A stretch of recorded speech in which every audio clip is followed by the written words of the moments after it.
Hola, ¿qué tal? Buenas tardes a todos. Bueno, nosotros el día de hoy vamos a presentar la sesión que lleva por título Tirzepatida para el tratamiento de la obesidad y la prevención de la diabetes. Los ponentes va a ser la doctora Mariana Martínez Garfias, la doctora Melissa de los Santos Marín y bueno, yo, su servidor, Sebastián García Aguilar, y nuestro asesor fue el doctor Alejandro Ramón Ángeles Labra. Bueno, ¿qué vamos a ver el día de hoy? Vamos a abordar primero una pequeña introducción sobre algunas hormonas gastrointestinales y algunos mecanismos de acción de medicamentos que son de interés y que nos ponen en contexto para entender un poco más sobre el artículo que escogimos. Vamos a mencionar unas pocas características de este artículo, la metodología que se utilizó, los resultados que se obtuvieron, la discusión y las conclusiones. Y bueno, antes de abordar como tal en el artículo, quisimos mencionar un poco de hormonas gastrointestinales y ciertos mecanismos de acción de medicamentos, sobre todo antidiabéticos, que son de interés y que nos ponen en contexto para entender lo que vamos a hablar un poco más adelante. ¿Vale? Entonces, nada más para recordar acerca de las hormonas gastrointestinales. Como sabemos, bueno, existen varias y con diversas funciones cada una. Sin embargo, se pueden clasificar de dos tipos dependiendo el impacto que tienen sobre la saciedad y el apetito, ¿vale? De tal manera que tendremos hormonas o péptidos orexigénicos que, bueno, este tipo de péptidos se va a encargar de provocar el apetito, o anorexigénicas, que, bueno, este tipo de péptidos se va a encargar de la parte de la saciedad. Y bueno, todas estas, las que vamos a mencionar ahorita, son a nivel gastrointestinal, bueno, que se producen a nivel gastrointestinal únicamente. Entonces, para recordar un poco, dentro de bueno, y nada más para mencionar que la mayoría de este tipo de hormonas son anorexigénicas, es decir, promueven la saciedad, y a nivel gastrointestinal únicamente el único péptido orexigénico es la grelina. Y bueno, algunos péptidos encargados de aumentar la saciedad o disminuir, o sí, promover que haya una menos ingesta de alimentos son, por ejemplo, la colecistocinina, que bueno, esta se va a sintetizar en las células, en el tipo de células y que sobre todo se sintetiza cuando hay la ingesta sobre todo de lípidos o proteínas. Tenemos también, por ejemplo, la amilina, que esta se va a sintetizar en las células P y que esta se va a segregar al mismo tiempo que la insulina. Algunos otros ejemplos tenemos a la enterostatina, que esta va a ser a nivel de páncreas exócrino y que igual va a tener una función anorexigénica. Y bueno, como les mencionaba, la única de estas que va a tener una señal oroxigénica es la grelina.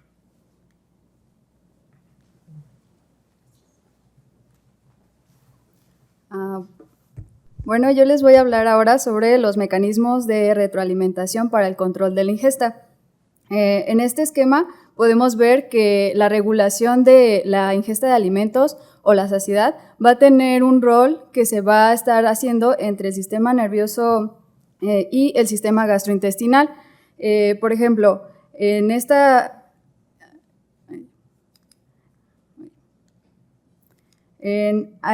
parte vamos a estar viendo que por parte del estómago van a llegar señales aferentes cuando hay distensión de este mismo, cuando llega el alimento, y lo que va a provocar es que haya una inhibición de la ingesta de alimento, por medio del nervio vago. También tenemos otras hormonas a nivel gastrointestinal que tendrían un efecto similar. Por ejemplo, tenemos a la colecistocinina, al péptido YY, a la leptina y a la insulina. Estos también van a tener señales que llegan al sistema nervioso central e inhiben la ingesta de alimentos. Y por el lado contrario tenemos a la grelina, que se secreta igual en el estómago, pero por el contrario va a tener un efecto contrario, que es el aumento de la ingesta de alimentos. Y como pueden ver en la tabla de aquí al lado, también nos divide sobre las sustancias anorexigénicas y las orexigénicas, y algunas que vamos a tener en consideración es, por ejemplo, la hormona estimulante alfa de melanocitos, la leptina, la hormona liberadora de corticotropina, la insulina, la colecistocinina, el péptido parecido al glucagón, que es de las sustancias con las que vamos a hablar sobre este medicamento, y el transcrito regulado por la cocaína y la anfetamina. Estos, por lado, pues van a disminuir la ingesta de alimentos. Y al contrario, tenemos al neuropéptido Y, la proteína relacionada con agouti y la grelina. Entonces, en este esquema que vemos es una representación del hipotálamo. Esto nos habla que a nivel central pues hay todavía muchas regulaciones que se van a estar haciendo para la ingesta de alimentos o la saciedad.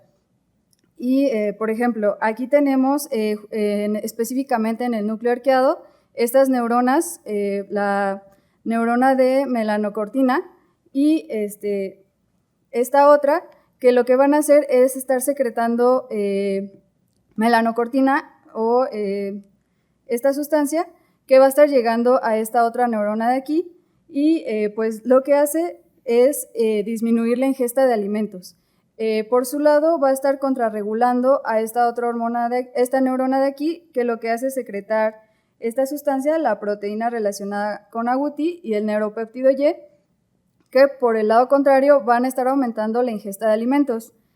Como podemos ver, esto a su vez está regulado por hormonas que ya conocemos, la insulina, la leptina y la colecistocinina. Estas lo que van a hacer es estimular a estas neuronas de propiomelanocortina, que a su vez pues disminuyen la ingesta de alimentos y tienen receptores aquí MCR, que lo que hacen es mandar señales hacia el núcleo del tracto solitario y van a activar el sistema nervioso simpático, así como aumento en el consumo energético. Y por el otro lado van a estar inhibiendo a estas otras neuronas de las que ya hablamos. Y por eso se dice que estas hormonas son anorexigénicas. Y por otro lado, la grelina, que es una hormona orexigénica, va a estar estimulando a esta neurona de aquí, que hace que aumente la ingesta de alimentos. Entonces, como podemos ver, pues tiene una regulación pues bastante amplia a nivel del sistema nervioso central y que viene regulado con el sistema nervioso digestivo. Y, por ejemplo, en pacientes con diabetes y con obesidad, lo que pasa es que hay una resistencia ya sea a la insulina o incluso a la leptina, y esta regulación pues no es de la manera correcta. Y bueno, ahora vamos a hablar sobre otras hormonas que nos interesan más. Y bueno, ahora lo que queremos hacer en un especial énfasis es acerca de las hormonas sincretinas. Aquí, bueno, se conocen dos tipos de hormonas que pertenecen a este grupo de hormonas sincretinas, que, bueno, se denominan así porque ocasionan un efecto en creatina, que este efecto consiste en que, bueno, se ha demostrado que la ingesta de glucosa oral produce o causa una producción de insulina mayor a que si se pasara la misma cantidad de glucosa por vía intravenosa. Se evidenció esto y entonces este efecto es gracias a este tipo de hormonas que, bueno, tenemos principalmente dos, bueno, son estas dos, el péptido 1 similar al glucagón o GLP-1, que estas van a ser secretadas por las células L, que van a estar localizadas principalmente en lo que es el ilion y a nivel del colon, y el péptido inhibidor gástrico, o también abreviado como HIP, que, bueno, esta va a estar secretada en las células K, que van a estar localizadas a nivel de duodeno o del yeyuno. Y, bueno, estas incretinas van a ser sintetizadas y a partir de minutos después de la ingesta alimentaria, alrededor de 5 a 15 minutos, y van a alcanzar su pico máximo de los 30 a 45 minutos. Sin embargo, tienen una vida media muy corta, que va de minutos, desde de 2 minutos hasta 7 minutos, y esta vida media se debe a que son degradadas por la enzima dipeptilpeptidasa 4 o DPP4. Entonces, bueno, ¿qué efectos tienen estas hormonas a nivel de todo nuestro organismo? Bueno, principalmente son liberadas por el estímulo de la ingesta de alimentos, y una vez que son liberadas van a ejercer diversas funciones. A nivel del páncreas, por ejemplo, van a aumentar los niveles de insulina y disminuir los niveles de glucagón. A nivel del músculo van a aumentar la sensibilidad a la insulina. A nivel gástrico van a retrasar el vaciamiento gástrico. A nivel hepático van a disminuir la producción de glucosa. Y a nivel del sistema nervioso, bueno, van a aumentar la sensación de saciedad, van a disminuir el apetito y también se ha demostrado que aumentan la sobrevida de las neuronas y por eso se consideran también como neuroprotectoras. Y también, bueno, importante mencionar que estas hormonas a nivel del páncreas también van a promover lo que es la proliferación de células beta y van a disminuir la apoptosis de este mismo tipo de células.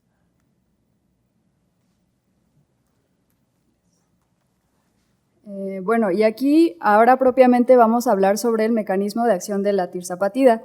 Este medicamento lo que va a hacer es que es un agonista dual, tanto de GLP-1 como de GIP, por lo que va a tener todos estos efectos que vemos aquí. Principalmente a nivel de páncreas va a aumentar la secreción de insulina y también se dice que tiene un aumento en la supervivencia de células beta y por lo tanto también va a disminuir los niveles de la hormona contrarreguladora que sería el glucagón. A nivel del sistema nervioso central, como ya vimos, gracias a la acción de la insulina, pues va a estar disminuyendo el apetito, va a estar disminuyendo la ingesta de alimentos y también el peso corporal. Por eso se dice que su mecanismo de acción a nivel de disminución de peso es a nivel central y por el tejido adiposo va a estar aumentando la lipólisis, principalmente por receptores de GLP-1 y la lipogénesis también va a estar aumentada, pero esta va a ser en tejidos específicos, bueno, en lugares específicos. No va a ser que se produzca en depósito de grasa ectópica, como es la grasa visceral. Ay, ¿qué hice?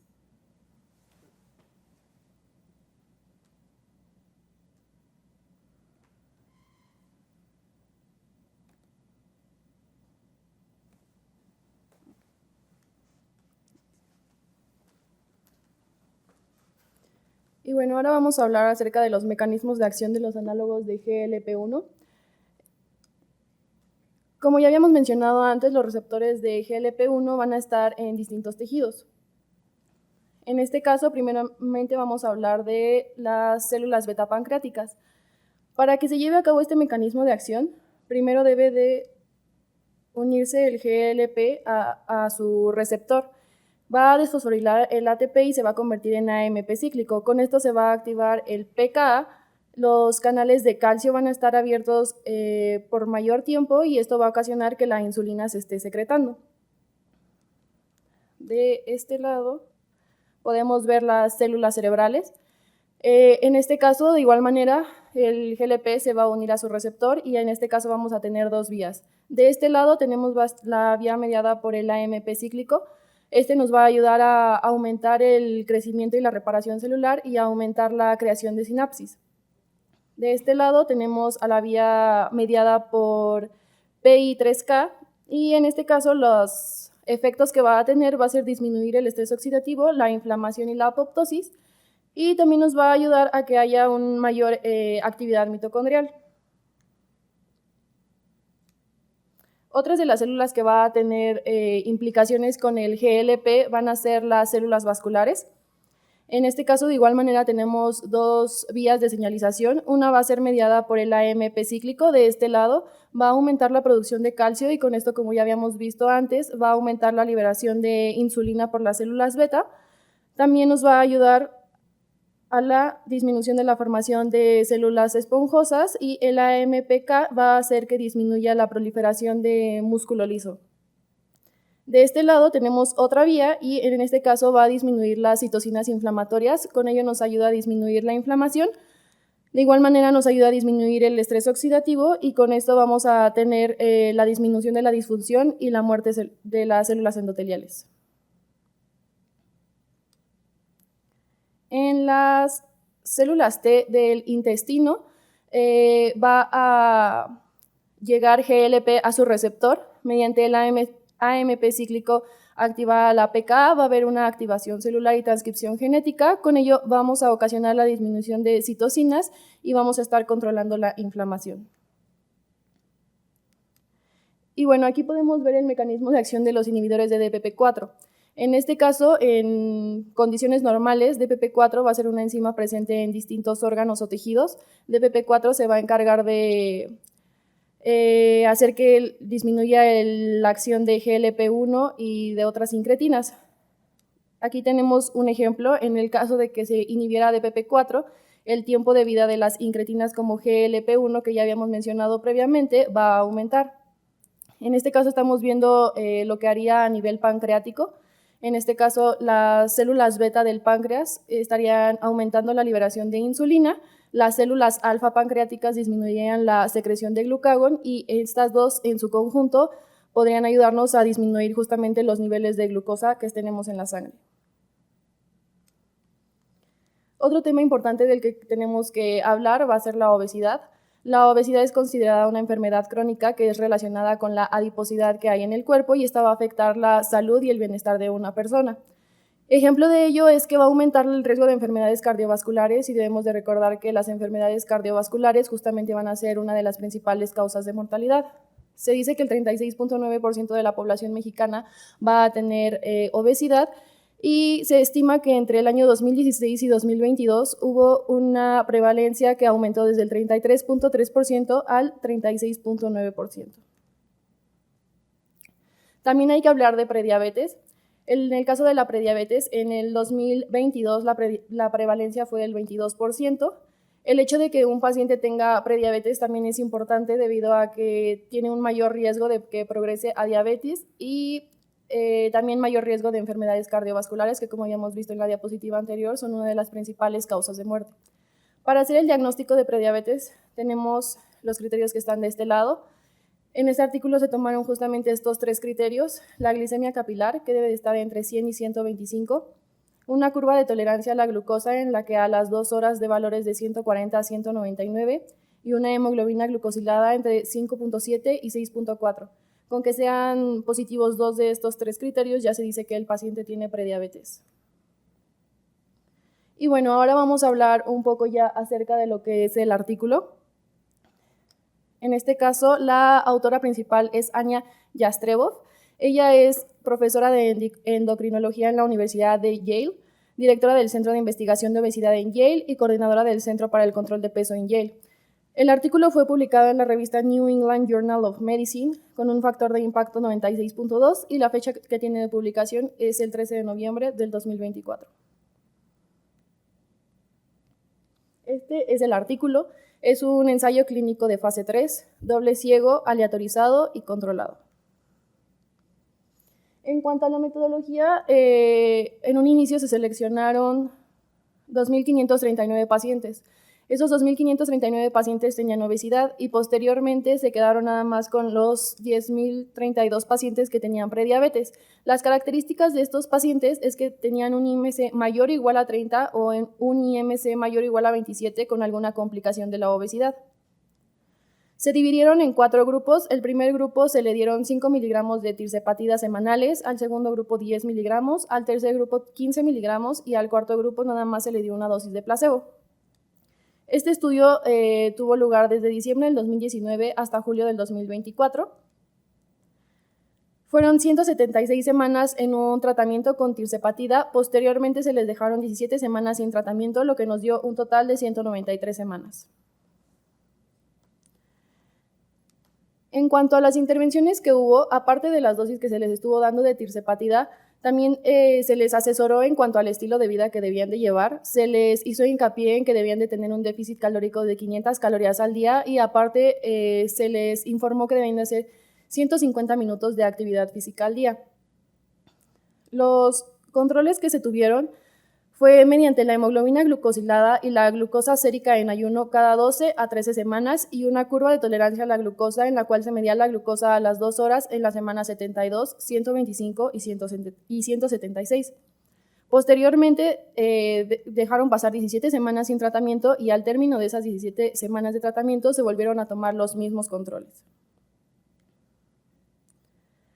Para la valoración se llevaron a cabo 3 puntos. El primero fue el cambio porcentual del peso corporal desde el inicio hasta la semana 176. Los pacientes en los que se desarrolló diabetes tipo 2 durante el periodo de la semana 176 a 193 y también se llevó a cabo la evaluación de seguridad tomando en cuenta los eventos adversos que se presentaron en los pacientes hasta la semana 176.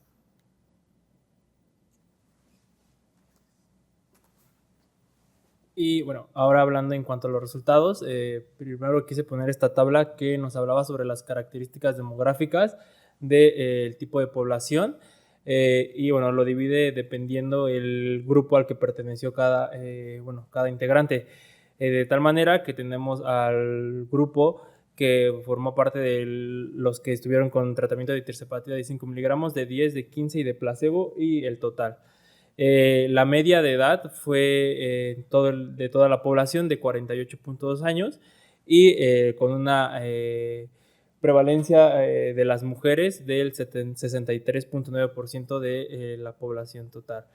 En cuanto al grupo étnico, aquí quiero destacar que una gran parte de la población fueron hispanos o latinos, que bueno, compartirían características con nosotros.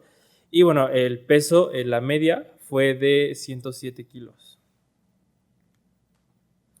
Igual se tomó en cuenta la circunferencia abdominal, los niveles de glucosa en ayuna, los niveles de hemoglobina glucosilada, los niveles de presión arterial sistémica, los niveles de presión arterial diastólica, la frecuencia cardíaca, los niveles de lípidos, colesterol total, HDL y LDL, así como triglicéridos, y la tasa de filtración glomerular.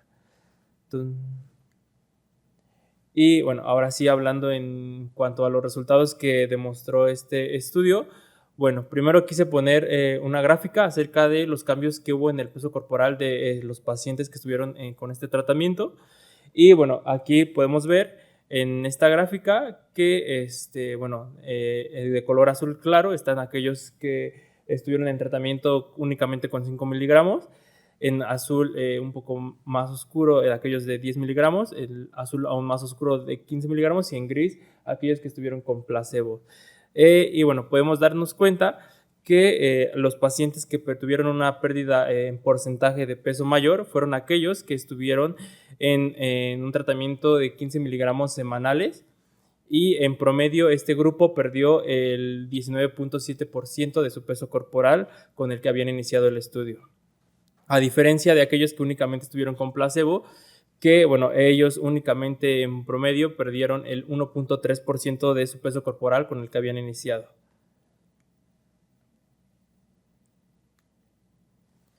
Luego, bueno, tenemos esta gráfica que nos explica la prevención o el retraso de la diabetes tipo 2. Y bueno, esta gráfica es quizás la más relevante e importante de este estudio, porque nos habla sobre qué pacientes se pudo retrasar la aparición de diabetes.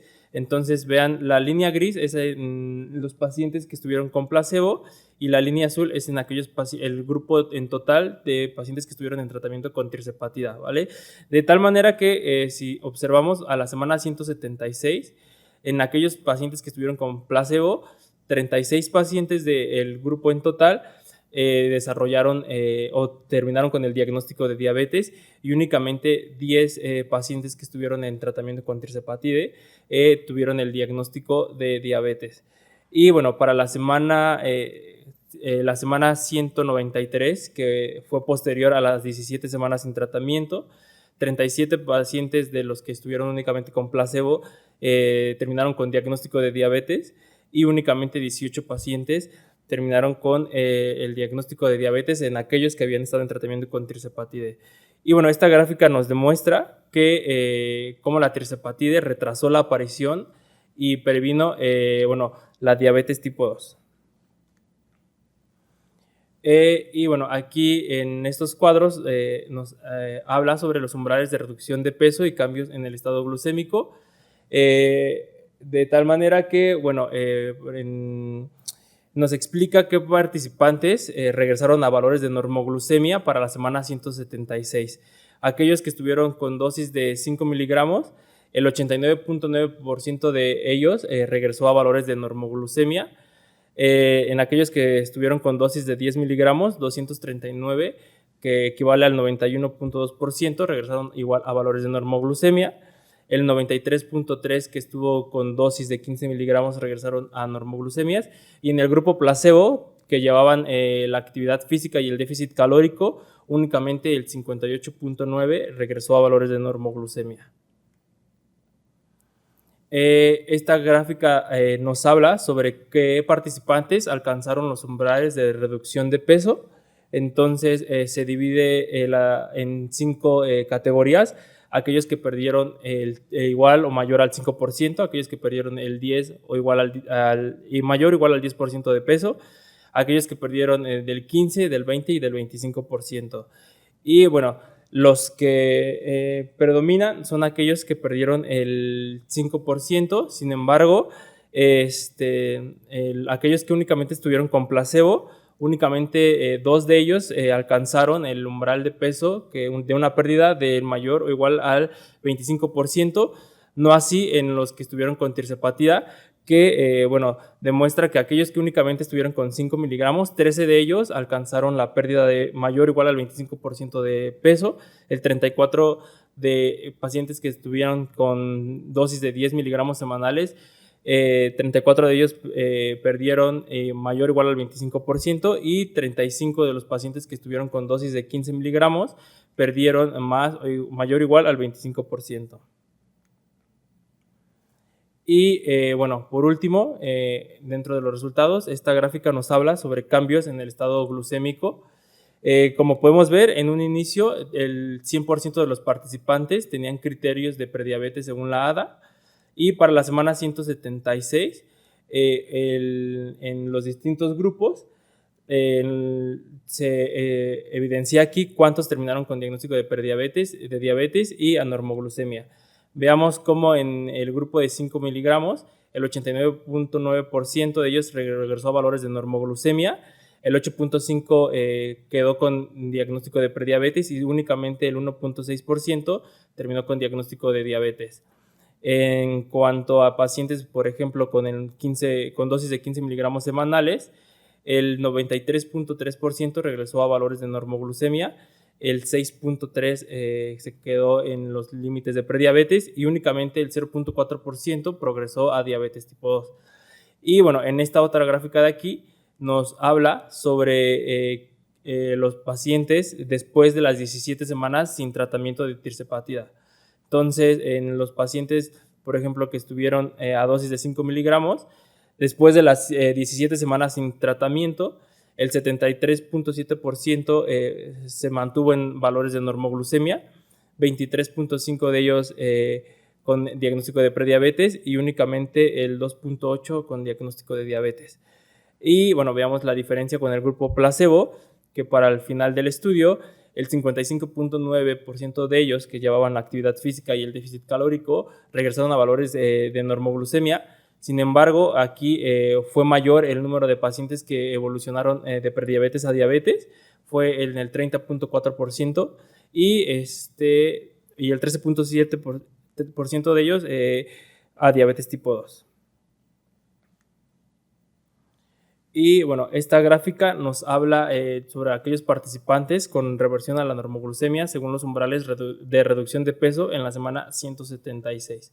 Entonces, aquí esta gráfica hace la diferencia entre pacientes con tirzepatida y pacientes con placebo que regresaron a normoglucemia dependiendo la cantidad de peso que habían perdido. Y nos podemos dar cuenta que aquellos pacientes con tirzepatida que perdieron más del 25%, casi su totalidad, el 99% de ellos regresó a valores de normoglucemia. Y llama la atención que en el grupo que utilizó placebo, que fue placebo, de los únicamente 4 participantes que perdieron mayor al 25% de peso, el 100 de ellos regresó a valores de normoglucemia. Y sin embargo, igual hay que destacar aquí que participantes que estuvieron a dosis que perdieron menor del 5%, aunque hayan perdido únicamente el 5%, el 81% de estos pacientes regresaron a valores de normoglucemia, que si lo comparamos con el grupo placebo, aquellos que únicamente perdieron el 5% de peso, Del total de ellos, únicamente 49% regresaron a valores de normoglucemia. Y bueno, ¿qué eventos adversos y de seguridad hubo en estos pacientes?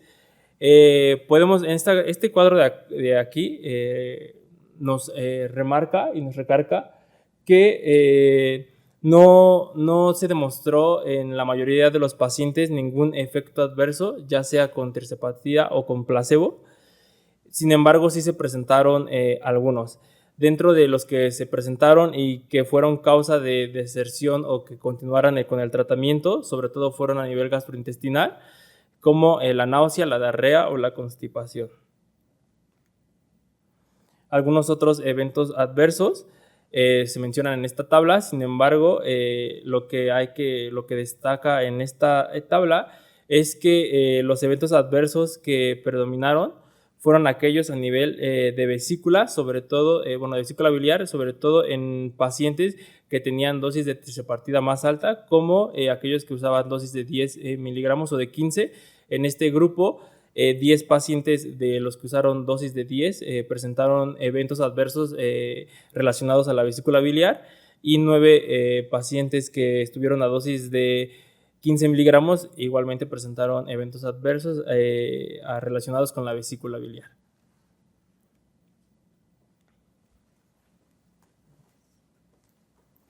Bueno, y ahora pasando a ver la discusión, pues 98% de los pacientes que recibieron tirzepatida permanecieron libres de diabetes en lo que duró el estudio, que fueron 3.7 años.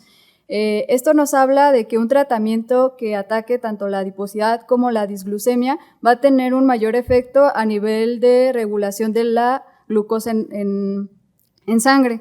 También estos dos pilares se ha visto que tiene una relación directa con disminución del riesgo cardiovascular que puedan presentar estos pacientes. Y los fármacos que son análogos de estas incretinas, pues además de tener su efecto principalmente en el aumento en la secreción de insulina, vemos que tiene relación a nivel central con la pérdida de peso y por lo tanto disminuyen el riesgo de padecer diabetes.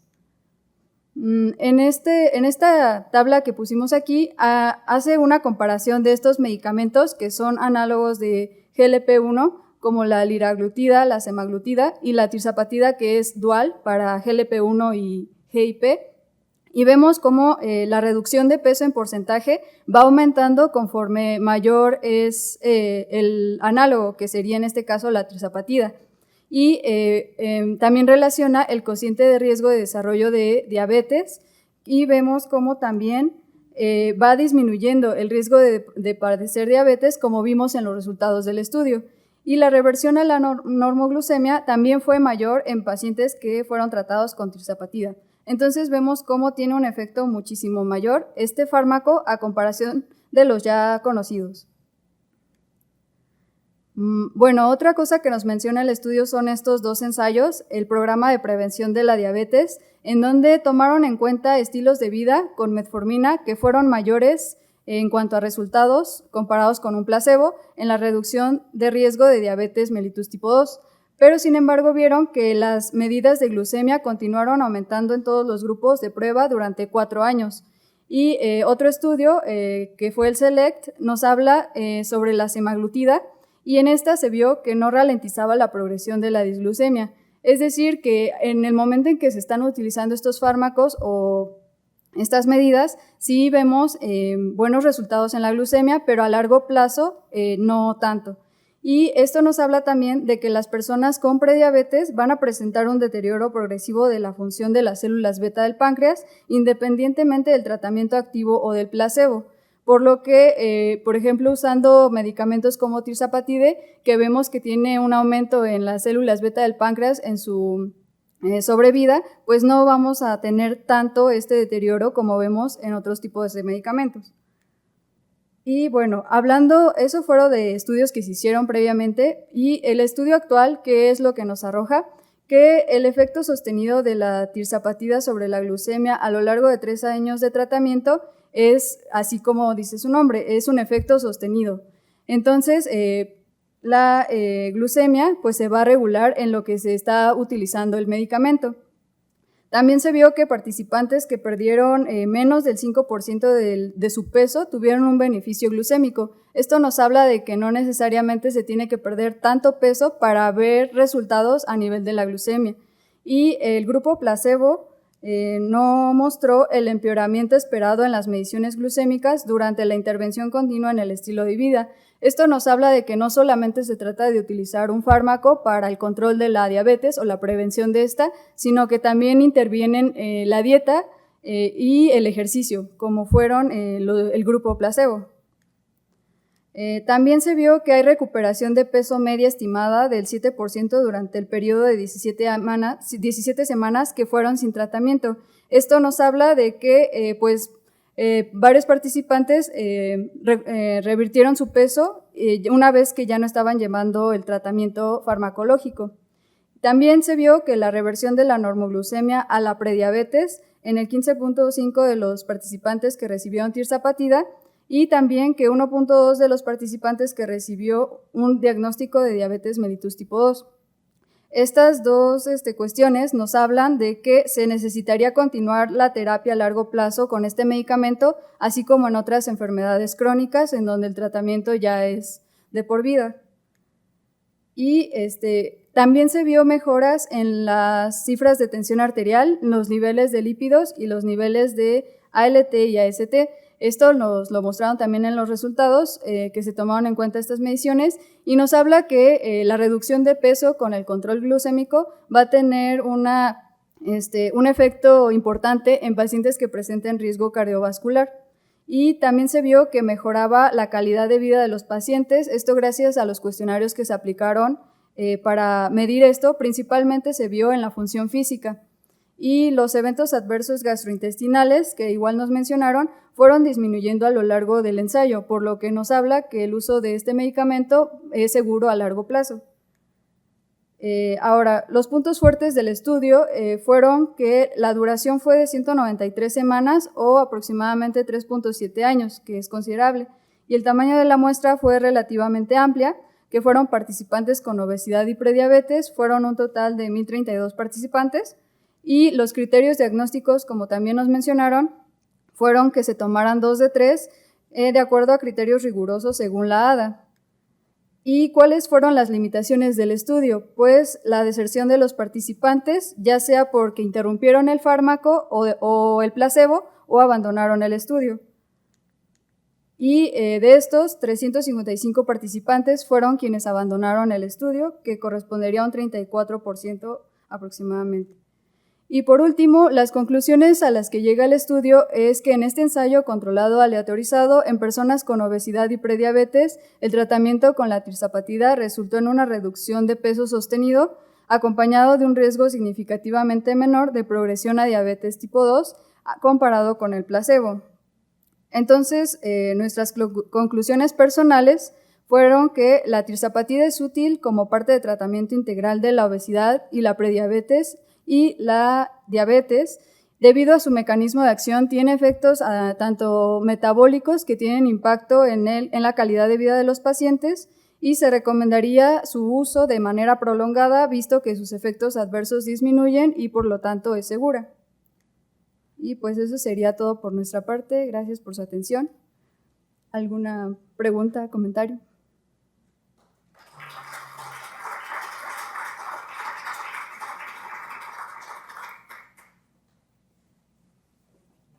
¿Preguntas, comentarios que tengan? De medicina interna, ¿algún comentario? Doctor Cabrera.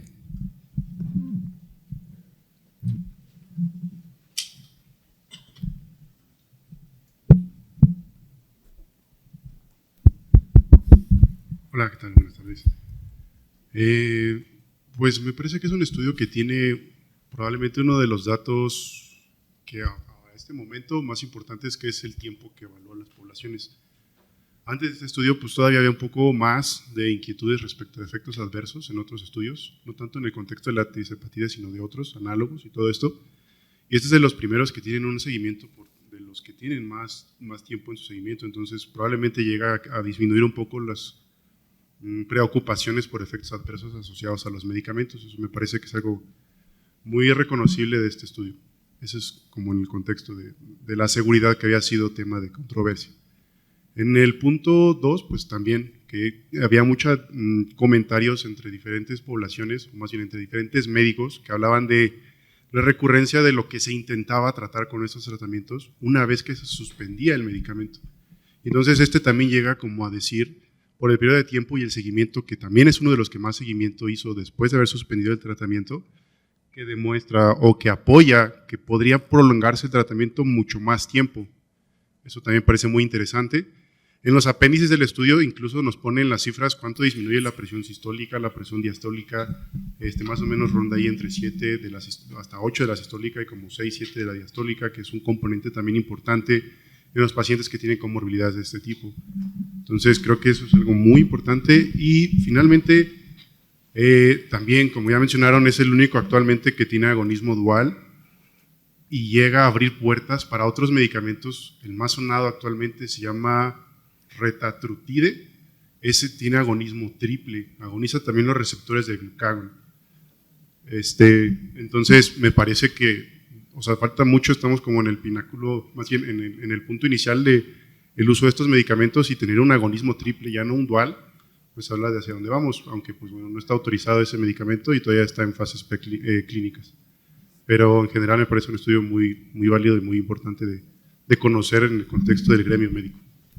Muy, muy bien, felicidades. Gracias. Yo les quiero felicitar sinceramente porque creo que hicieron un muy buen trabajo desde dar toda la patofisiología. Quizá faltó un poquito de aspectos epidemiológicos, tratando de aterrizarlo a nuestro país y ubicarnos un poco en su última conclusión, que dicen que va a ser que es útil para el tratamiento de la diabetes. Eso no se puede generar de ninguna manera con este estudio porque no se incluyeron pacientes diabéticos. Entonces incluye pacientes obesos y pacientes prediabéticos. Obviamente estás infiriendo que también vas a encontrar pacientes diabéticos. Y este es un estudio de una suite. Una suite es un conjunto de partes que se llama Surmont. Surmont 1 van en el 5. Y entonces tú puedes ver pacientes, aquí sí hay un Surmont 2 con diabéticos, hay un Surmont 3 solamente estilo de vida, etcétera, etcétera, ¿no?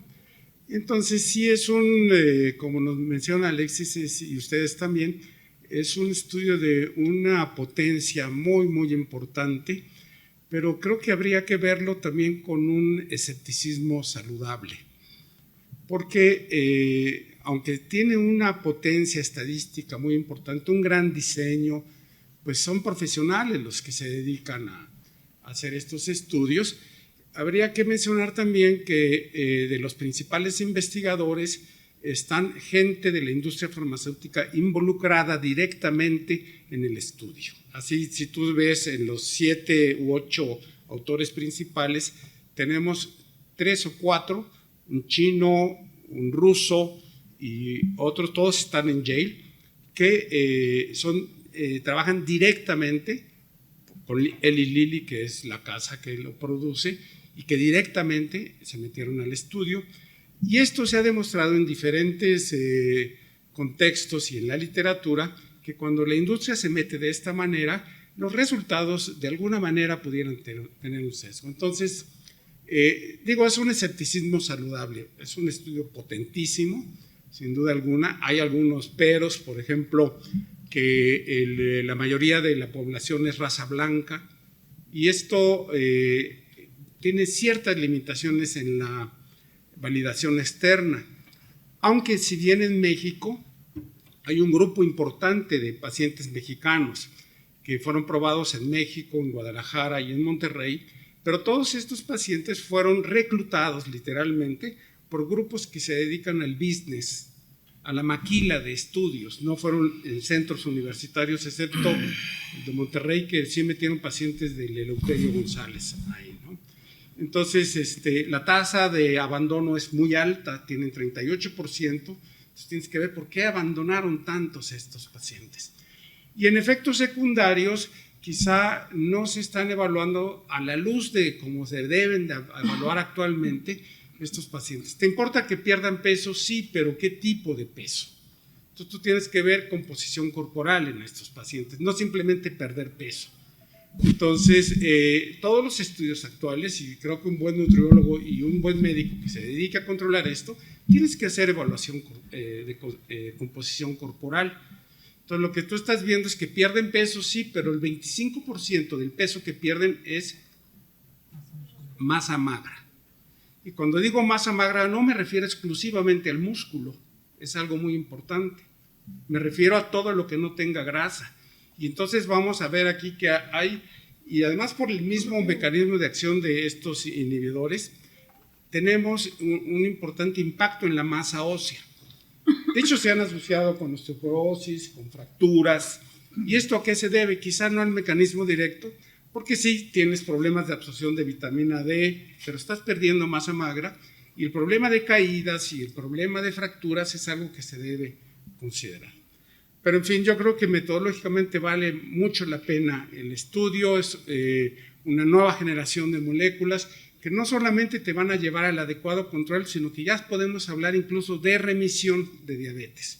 Se logran hemoglobinas glicadas de 5.4 en estos pacientes, lo cual está diciendo así el sueño de Chaya Michan, ¿no? Que él sí curaba la diabetes. Estamos viviendo el futuro en ese sentido. En ese sentido estamos viendo ya una situación de la remisión al menos, si no de la curación, al menos remisiones parciales. Pero obviamente, si tú dejas el medicamento, vas a regresar. Esto es crónica, la enfermedad de la diabetes, la obesidad especialmente es una enfermedad crónica, incurable, y lo más importante que tiene una gran cantidad de morbilidad. Sí. Yo quisiera ir un poquito más, si me permiten, sí, algunos otros aspectos que me parecen que tocan aspectos socioculturales, aspectos éticos que debemos de tocar en estas reuniones. Uno es en los aspectos socioculturales, cómo estos medicamentos están orientados al tratamiento de la obesidad y no tanto a tratamientos de comorbilidades. Y es lamentable que la gran difusión que se ha hecho de estos medicamentos ha sido por tiktokeros, por el nefasto Elon Musk, que tiene él presume cómo ha bajado de peso con estos medicamentos, las Kardashian, etcétera. Y lo que han hecho es, y probablemente alguno de aquí esté consumiendo alguno de estos productos, y no tanto porque tenga problemas de obesidad, sino porque vivimos el estilo de vida de la medicalización de la obesidad. La medicalización es ese fenómeno en el cual fenómenos que son naturales, y especialmente va dirigido hacia las mujeres, ¿no? Ya se ha vivido la violencia obstétrica, se ha vivido la menstruación que se tienen que esconder las mujeres porque son impuras, los problemas del parto, la menopausia que se ve como una condición terrible que tienes que estar con medicación antidepresiva, etcétera, y ahora tenemos la obesidad. Entonces no basta no tener obesidad, sino que tienes que estar estilizado, y etcétera, etcétera. Entonces se está promoviendo desde la industria y desde los medios de comunicación esta condición. ¿Qué pasó con Ozempic? Se acabó el Ozempic. No había el año pasado. Ya no había Ozempic. Por el uso estético, una realidad fue que por el uso estético, perdón, voy a hablar así porque se me pega esto. Una realidad es que por el uso estético del Ozempic ya no había para la gente que sí lo necesitaba, ¿no? Pero estamos viviendo el futuro, definitivamente estamos viviendo el futuro. O sea, usted acaba de decir algo muy importante, que es esto de la remisión de la diabetes. Pero es que no vamos a ese futuro idealmente, médicamente sí, pero estamos viviendo un futuro al cual debemos de resistirnos. En el sentido… No, pero es buenísimo que podamos tener… No es buenísimo, es buenísimo para cuando tú tienes una buena indicación, cuando estás llevando bien a tu paciente y tienes serios problemas de condiciones de ética, de justicia, de maleficencia, de autonomía que no se están dando y que nosotros como médicos tenemos que ser muy críticos. Sin duda alguna el futuro médico está ahí, pero no podemos ser tan organicistas en este sentido, y nosotros no debemos de estar tratando una hemoglobina glucosilada, ni estamos en algún momento incluso siendo cómplices de una condición social importante, porque ¿quién va a beneficiarse? Son grupos muy específicos. El tratamiento básico de entrada te va sobre 5 o 6 mil pesos mensuales de entrada. Y cuando tú llegas a alcanzar el valor para lo que sirve, que son con 15 miligramos, te tienes que ir entre 8 o 10 mil pesos. ¿Quién va a poder hacer eso? Está dentro de los grupos. Ha sido tema de discusión en el Senado en Estados Unidos. Absoluto. Porque es como, droga es buenísima, la necesita todo el mundo, pero el costo es incosteable, o sea, no se puede mantener. Sin lugar a dudas, no hay respuestas sencillas a problemas complejos. La obesidad definitivamente es un problema complejo, pero tener estas herramientas es el futuro. ¿Quién es de cirugía? Quiero una opinión de algún cirujano. ¿Sí? Gracias. Buenas tardes a todos. Desde el punto de vista de anestesia, aquí tenemos un aspecto importante que no se ahondó, y yo creo que sí es importante que lo sepan, y está publicado, de hecho. Obviamente el mes antepasado hubo esta crisis de Ozempic en Estados Unidos, y bueno, obviamente pues empezaron como todos los comercios y esta mala practice, ¿no? del abuso del fármaco, pues hubo laboratorios que también lo producían y no tenían o no calificaban la calidad de extensión para comercializarlo, ¿no? Ahora, si se fijaron, se deposita intramuscular y es de depósito de una semana. Entonces, aquí tenemos un gran reto que tenemos que tomar en cuenta, sobre todo para la cirugía programada, porque causa retención gástrica. Entonces, hay ya muchos casos de morbilidad, sobre todo en la inducción anestésica. Entonces, si se va a programar estos pacientes para cirugía, pues deben de suspender el depósito, ¿no? La inyección en cirugía electiva, ¿correcto? Ahora, ese es un punto importante que pues, no se menciona en el artículo, pero está descrito ya en la literatura médica. El otro punto importante que yo sí me gustaría comentar es qué sucedió con los inhibidores de bomba, o qué ha sucedido. Pues desapareció toda la cirugía de úlcera. Entonces, yo lo comento pues yo lo viví. O sea, diario había cirugías de vagotomía parcial, selectiva y bla, bla, bla, y los dumpings que luego se vinieron, ¿no? Entonces, no nos dejemos llevar por el comercio, ¿no? Que nos apantalla el comercio, ¿no? Y tampoco no nos dejemos llevar por los fármacos fake, ¿no? O sea, no patentes. Y sí, conocer muy bien la fisiología natural del cuerpo, que yo creo que el inicio de la sesión me gustó mucho, porque eso da a entender que este medicamento mejora la sensibilidad de la insulina. Si ustedes se ponen a revisar los sustitutos del azúcar, ¿sí? Estos sustitutos del azúcar estimulan mucho más a nivel central que la misma azúcar que uno normalmente come. Entonces, ¿a qué vamos? Sigan comiendo sustitutos del azúcar, sigan tomando sustitutos del sodio. Pues no, eso no sirve. Lo que sirve es lo natural. Gracias. No por nada. Perdón, doctor, nada más un cirujano que me dé su opinión.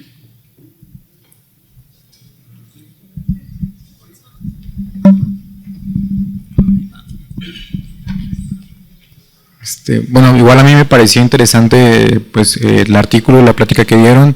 Me parece interesante que, como dice el doctor, o sea, se llegue a tal nivel o sea, como de remisión, o sea, que se esté pensando en eso. Sí, creo que hay muchos factores que están o que pueden influir al llegar a ese nivel, pero creo que en realizar este tipo de estudios, pues es un paso inicial importante que debemos tomar en cuenta.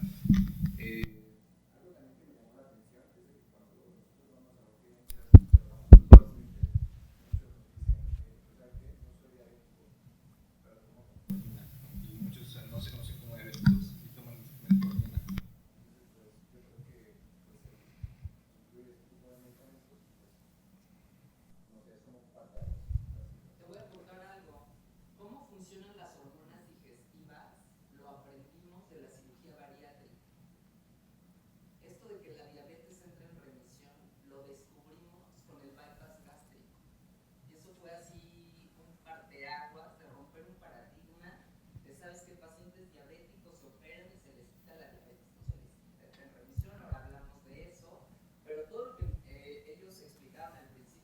nos lo enseñó un poco la cirugía bariátrica.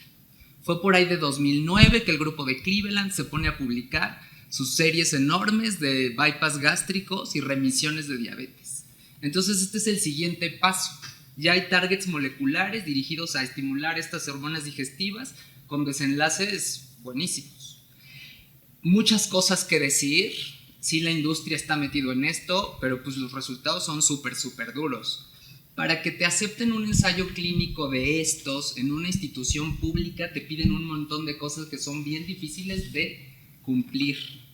Y entonces en México pasa que justo estos, yo tuve pacientes, no en pero en el ditirzapatide para hígado graso, impresionante, tuvo una pérdida de peso de 25 kilogramos. Le bajó la grasa en el hígado y eso es otro ensayo que se llevó el año pasado. La fibrosis no hubo cambio en fibrosis, pero en peso y desenlaces metabólicos sí, definitivamente sí. Doctor.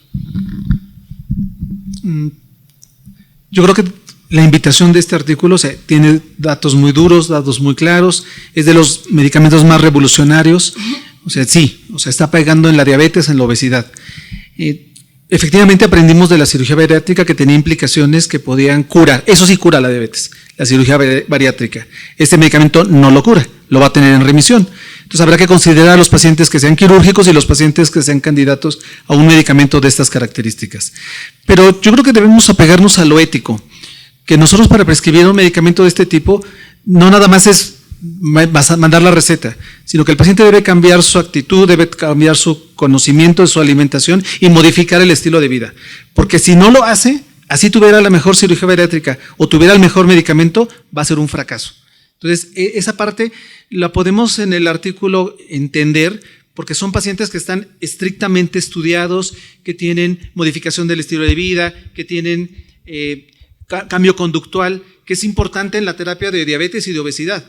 Eso no está escrito, pero cuando nosotros prescribimos, ojalá tuviéramos toda esa infraestructura detrás, deberíamos tenerla, porque si no, no va a haber éxito, así sea la mejor molécula o la mejor cirugía. Entonces, realmente es la invitación a que entendamos alimentación, cambiemos la mentalidad del paciente. Actualmente las guías en diabetes y en obesidad marcan los cambios conductuales, los cambios mentales, el entender al paciente, el modificar conductas. Todo esto está implícito, no nada más es una pastilla, no nada más es un medicamento inyectado, no es la cirugía. Entonces nosotros les pido que cuando lo utilicen, busquen la infraestructura de mandar al nutriólogo, al psicólogo, al psiquiatra que era obesidad mórbida, es de psiquiatra, y entonces creo que podremos tener una mejor medicina y no quedarnos con un medicamento aislado o con una cirugía o con algo, porque todo el mundo en la vida moderna queremos ese tipo de soluciones y en medicina todavía no existen.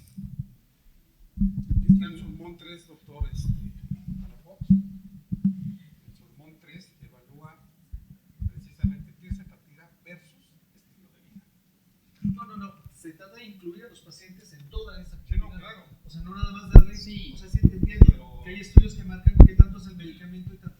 Pero en México, en la práctica, porque tengo práctica con tirzepatide y con Ozempic y con estas, los pacientes si no están convencidos, salen y comen lo que no deben. Entonces, hasta eso hay que enseñarles, a comer, a cambiar actitud, a ver la enfermedad diferente. Nosotros al tratarlos, no podemos decir eres diabético o eres obeso. Ahora, las guías dicen, pero yo estoy de acuerdo en que debemos enfrentarlos, en que tengan el diagnóstico, que sepan que tienen un problema, porque están llegando y no saben que tienen diabetes o obesidad, cuando en realidad están diagnósticos a la vista. Todo eso hay que cambiar, no es sencillo. Y hay estudios efectivamente que solo marcan la sal o solo marcan el cambio conductual y puede haber cambios, pero realmente el éxito va a venir en la práctica, de que podamos convencer a los pacientes de que no hay magia en esto y que debe haber un compromiso en entender su enfermedad y modificar su estilo de vida, porque si no, no van a avanzar. Tiene que ser un tema integral, cambio en el estilo de vida, nutrición, ejercicio, prescribir ejercicio es súper importante y solamente el tiempo nos irá a decir el lugar que van a tener estos fármacos, pero pues vaya que son excelentes y si previenen diabetes, pues eso es muy bueno. Me gustaría hacer un comentario regresando al artículo. Me daba la impresión de que si yo estoy viendo la evolución de este trabajo, que es un trabajo, como ustedes señalan, de alto impacto, ¿cómo es posible que si empieza a haber desviaciones en los pacientes que están tomando placebo y que no están teniendo beneficio, los dejan llegar hasta más de 3 años?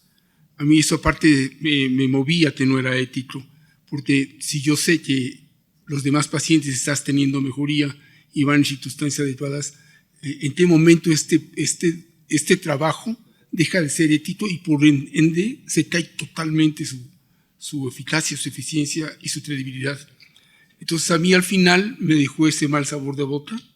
Veo que están súper emocionados y lo aplauden, pero pues no pude quedar callado. La verdad es que yo no entiendo cómo es si se demostró desde el año de evolución de pacientes con 5 miligramos existe una diferencia significativa respecto a que están tomando placebo, cómo lo llegan hasta 3 años para demostrar que efectivamente los que se van a morir, los otros no se van a morir. Entonces creo que es un punto que no discuten ahorita ustedes aquí, pero que valdría la pena también en su momento tomarlo en cuenta y no... Se les pudo haber prevenido diabetes, ¿sabes? Definitivamente. Muchas gracias.